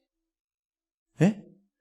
그래가지고 이 분노가 너무 한데, 그 동생들한테도 싸우면 지니까 이 분노를 어디다 풀었느냐. 보면 기도원에 고양이 집사님 계시더만 고양이 개가 발견되면 가가지고 다 막 잔인하게 죽인 거예요. 화풀이를 거기다 한 거예요. 사람한테는 안 되니까. 다 잔인하게 막 죽인 거예요, 막 그냥. 그런데 이 청년이 예수님을 만나게 돼요. 그리고 그것이 죄라는 걸 알게 돼요. 근데 어느 날 이제 깨닫고, 주님 잘못했어요. 깨닫고 공원의 벤치에 딱 앉아있는데 고양이 한 마리가 막 오더니만 다리에다가 자기 살을 막 부비는 거야, 이게. 고양이가 친구 되자 할 때 하잖아요. 막 부비는. 근데 갑자기 이 사람 마음 안에 이 고양이를 잡아 죽이고자 하는 마음이 막 강력하게 이 분노와 함께 올라오는 거예요. 네? 근데 이러면 안 된다 그랬잖아. 그래서 예수님 때문에 참고 이 고양이를 어떻게든 죽이지 않고 빨리 벗어나야 되니까 다리를 갖고 이렇게 싹 밀었어. 가라고. 안 죽이려고. 그리고 했어. 이거를 하는데 플러스 80의 에너지가 들어갔어요. 예? 이거 하는데. 이거 참고. 예수님 때문에 그 고양이를 안 죽이려고 온 힘을 썼는데 플러스 80의 에너지를 썼더니 마이너스 20이 됐죠. 마이너스 20의 모습이 뭐냐면 동물을 발로 밀었음이에요. 별로 이뻐 보이진 않죠? 동물을 발로 밀었음. 자, 어떤 사람은 태어나기를 5대째 장로님 집안에 돈도 많아. 학벌도 좋아. 금수저 중에 금수저. 플러스 50의 인생. 부모로부터 아름다운 교양과 훈련까지 잘 받아서 교회에서고 어디서고 사회에서고 칭찬이 자자합니다. 근데 이분이 이제 예수님을 진짜 만나서 영접하고 성령으로 거듭난 뒤에 주위 사람들한테 사랑을 베푸는 거예요. 근데 플러스 50은 기본으로 나온 사람 아닙니까? 그런 환경에서 컸으니까. 그렇죠? 근데 조금 자기한테 힘들게 하는 사람이 있었어. 그 사람한테 그래. 그래도 내가 예수 믿는 사람이니까 사랑해야지 하고 플러스 20만큼 더 사랑한 거예요. 네? 그러면 이 사람이 총 플러스 70 됐죠? 자, 이 플러스 70인 사람은 보면은 아주 무례하게 구는 사람도 품어주고 용서해주는 그런 사랑을 보여준 거예요. 자, 이 사람은 플러스 70, 이 사람은 마이너스 20. 자, 하나님이 뭐 갖고 평가하실까요? 결과 플러스 70 갖고 마이너스 20 갖고 평가하실까요? 하나님 때문에 얼마나 참았느냐, 플러스 20, 플러스 80 이거 갖고 평가하실까요? 전자예요, 후자예요? 후자입니다. 그게 공평하신 하나님이에요. 여러분들이 가운데 어떤 분은 정말 힘든 가정에서 태어나신 분들도 있어요.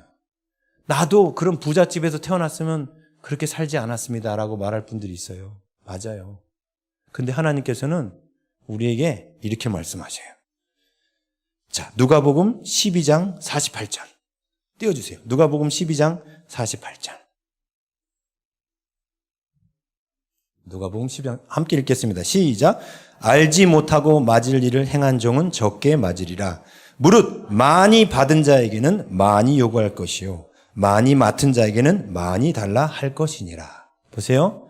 이 플러스 50인 사람이 많이 받은 자죠.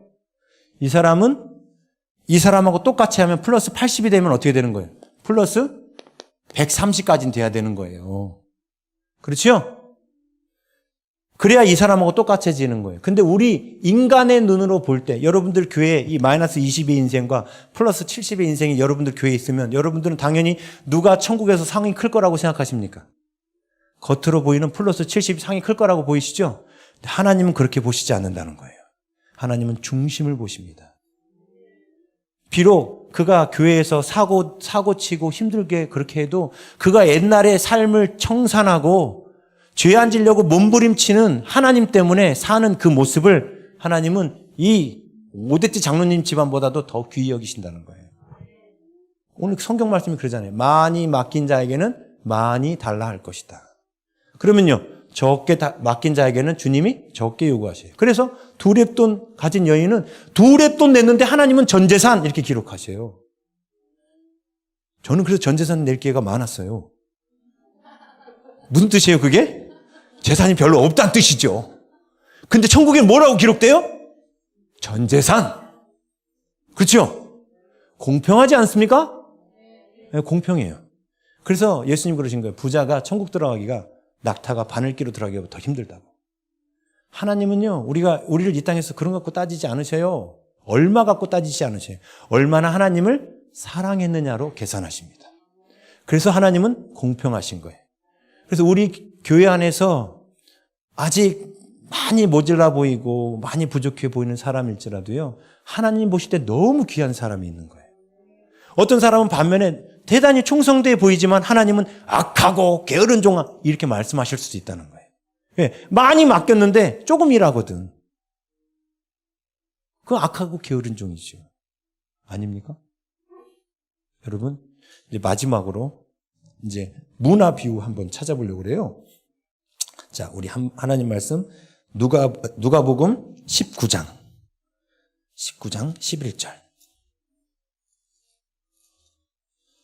누가복음 19장 11절. 찾으셨죠? 이 문화 비유예요. 11절부터 보면 뭐 이거 다 볼 수는 없는데 이거 성경 보면서 말씀드릴게요. 여기 보면 문화 비유 잘 아시겠지만 문화 비유에서 나오는 걸 보면 보세요. 그들이 이 말씀을 듣고 있을 때에 비유를 더하여 말씀하시니 이는 자기가 예루살렘에 가까이 오셨고 그들은 하나님의 나라가 당장에 나타날 줄로 생각합니다.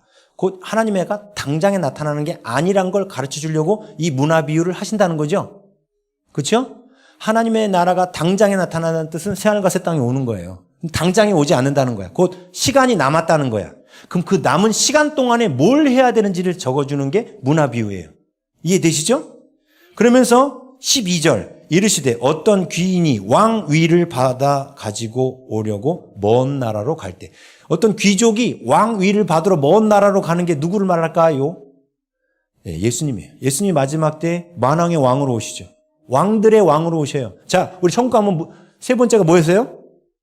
왕노릇 한다 그랬죠? 그래서 왕노릇 한다는 뜻은 그 사람이 뭐가 된다는 뜻이에요? 왕이 된다는 뜻이에요. 근데 예수님은 어떤 분이에요? 그 왕들의 왕이신 거예요. 아멘? 왕들의 왕이시니까 왕들이 있어야 되는 거죠. 왕들이 있다는 뜻은 평민도 있다는 거예요. 제가 오늘 이 누가복음의 문화 비유 갖고 그 왕이 누군지, 만왕의 왕이 누군지, 왕들이 누군지, 평민이 누군지를 보여주려고 그래요. 보세요. 자, 13절. 그 종 열을 불러 열 문화를 주며 이르되 내가 돌아올 때까지 장사하라. 이게 하나님의 나라가 당장 오지 않으니까 장사하라는 거예요. 자, 이게 마태복음에 나온 달란트 비유하고 다릅니다. 달란트 비유는 사람마다 누구는 5달란트, 누구는 2달란트, 누구는 1달란트 달라요.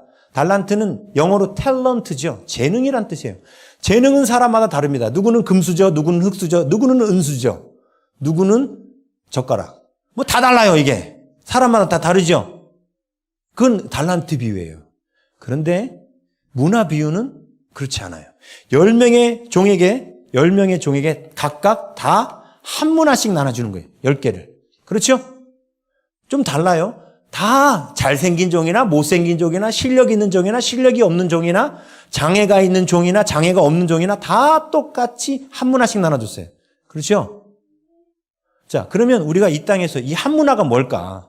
한 문화가. 여러분, 장애인이나 비장애인이나 얼굴이 잘생긴 사람이나 못생긴 사람이나 팔다리가 있는 사람이나 없는 사람이나 똑같이 이 땅에 태어난 사람이면 다 하나씩 갖고 있는 게 뭘까요? 하나씩 갖고 있는 거. 생명. 오직 한 가지 생명밖에 없어요. 그렇죠? 생명은 누구에게나 하나밖에 없어요. 팔다리는 없을 수 있어도 생명은 갖고 태어났으면 일단 생명이 있는 거지 않습니까? 그래서 지금 이 문화 비유에서 말하는 건 생명이에요. 다시 말하면 우리의 알파 오메가를 말하는 거죠. 그렇죠? 자, 그때 어떤 종은 한 문화 갖고 몇 문화를 남겨요? 10문화. 어떤 종은 한 문화 갖고 몇 문화? 5문화. 어떤 종은 한 문화를 그대로 갖고 왔습니다.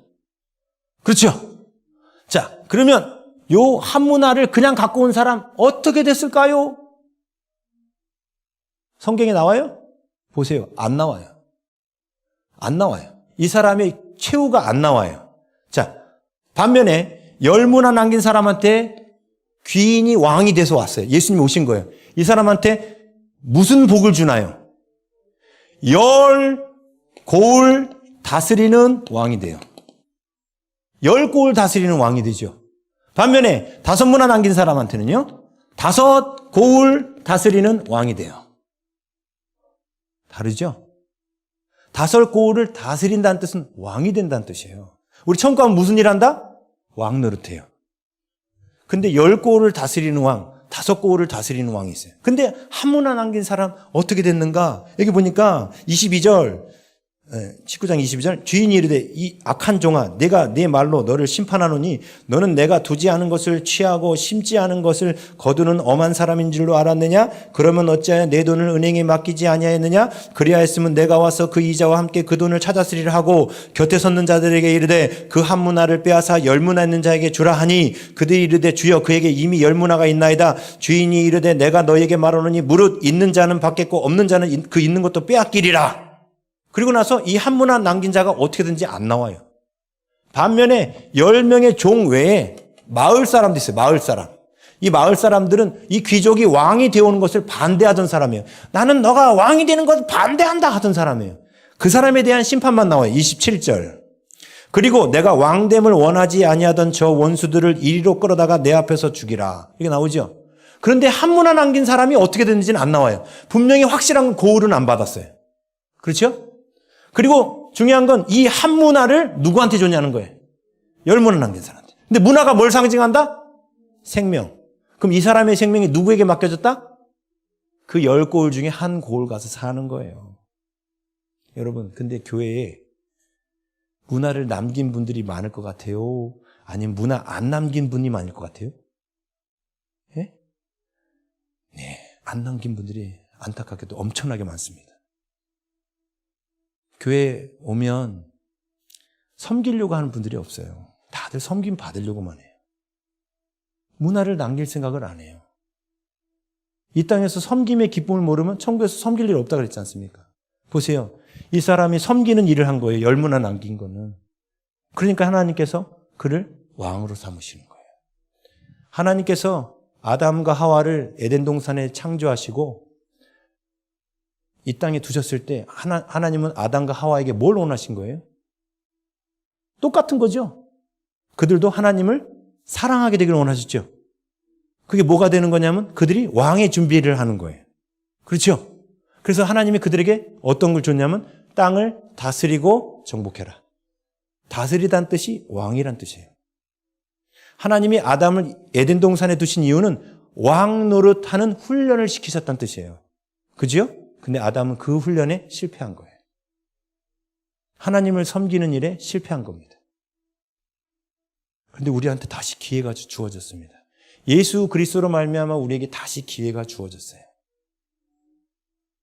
그리고 여러분의 포지션은 중요하지 않아요. 여러분이 두렙돈 갖고 있어도 오히려 더 유리합니다. 아멘! 그렇지 않아요? 두렙돈이 있는 게 더 유리한 거예요. 부자가 더 힘들어요.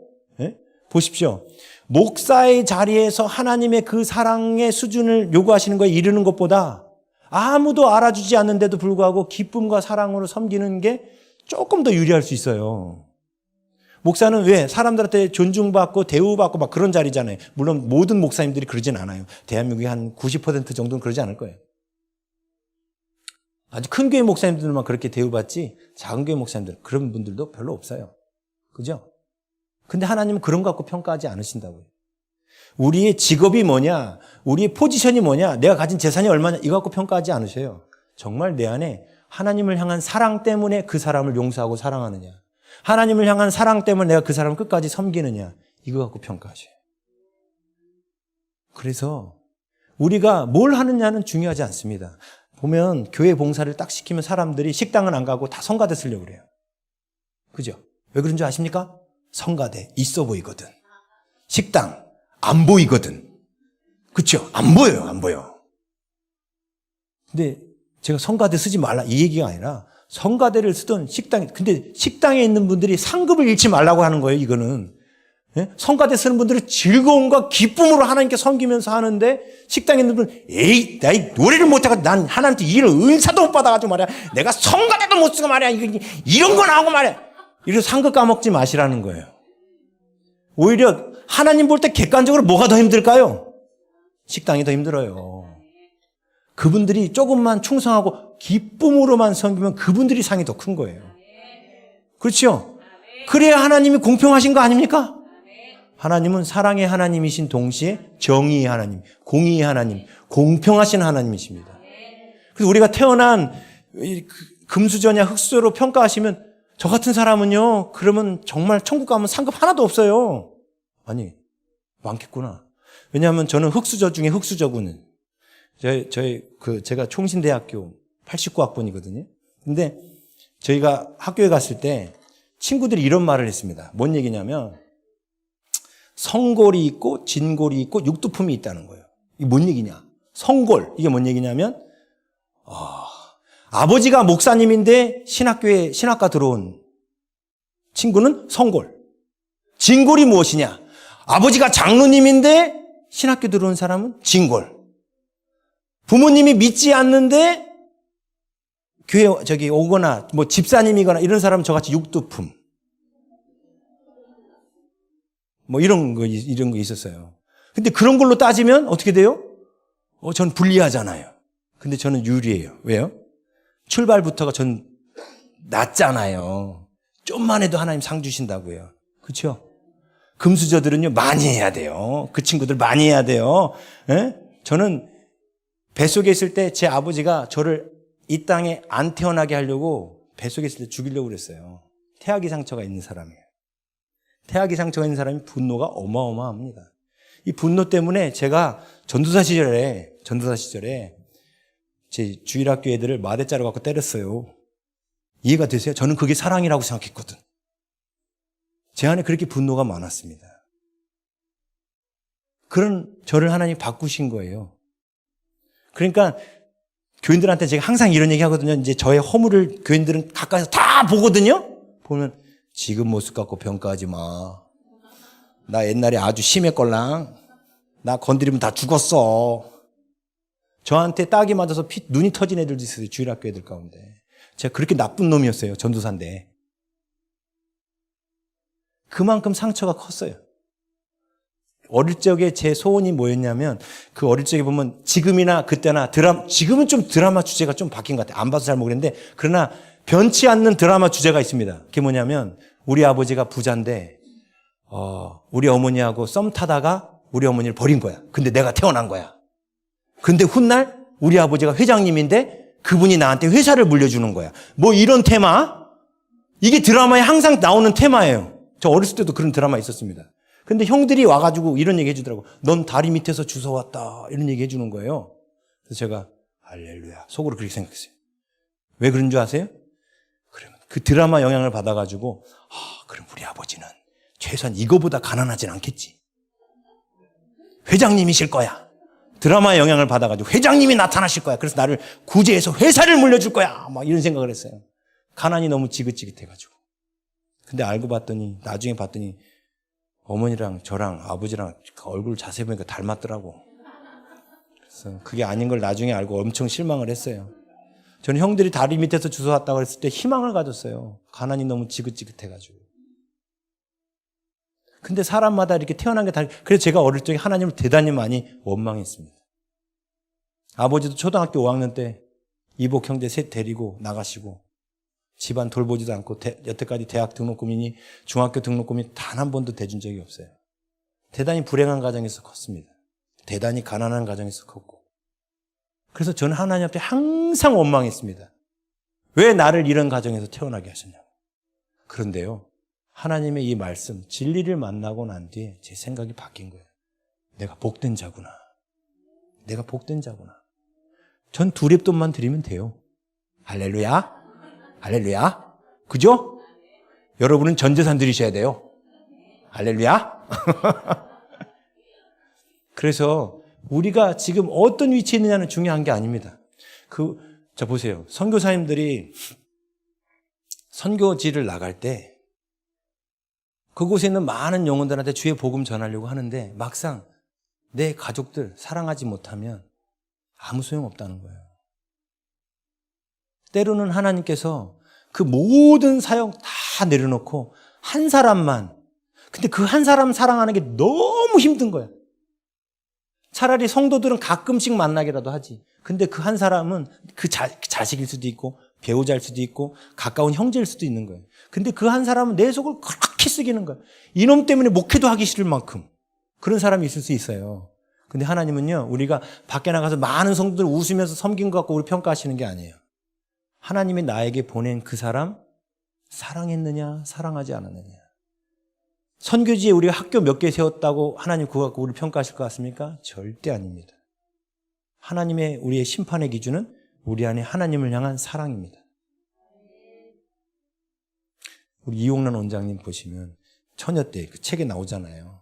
하나님 앞에 자기 인생을 다 드려서 하나님 사랑하니까 자기 인생을 다 드리신 거잖아요. 하나님은 그 중심을 보시는 거예요. 우리가 화려하게 어떤 분은 원장님처럼 이렇게 큰 기도원을 이루지 못할 수도 있어요. 근데 진짜 하나님 사랑하는 마음 때문에 저 시골에서 늙어 죽어가는 할머니 할아버지들한테 복음 전하면서 이름도 없이 빛도 없이 그분들이 와서 막 할머니 할아버지들이 뭔가 섬기는 사람이 있으면 더 여태까지 받았던 분노 섬기는 사람한테 갖다 풀잖아요. 약해 보이니까. 그죠? 그래요. 전도하는 사람 만나면 사람들이 괜히 신경질 내잖아요. 왜? 전도하는 사람이 을이고 전도 받는 사람이 갑이니까. 근데 복음 전하는 일도 마찬가지잖아요. 저 시골에서 사역하는 목사님들이 그런 게 많아요.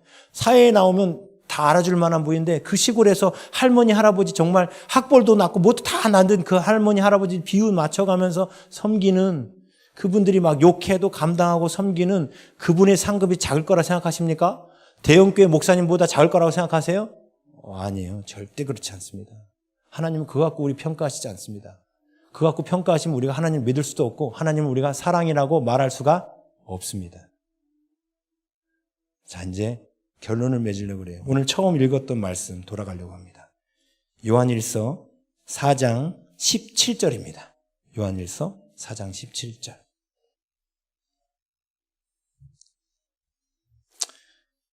우리 함께 읽겠습니다. 시작. 이로써 사랑이 우리에게 온전히 이루어진 것은 우리로 심판날에 담대함을 가지게 하려 함이니. 스톱!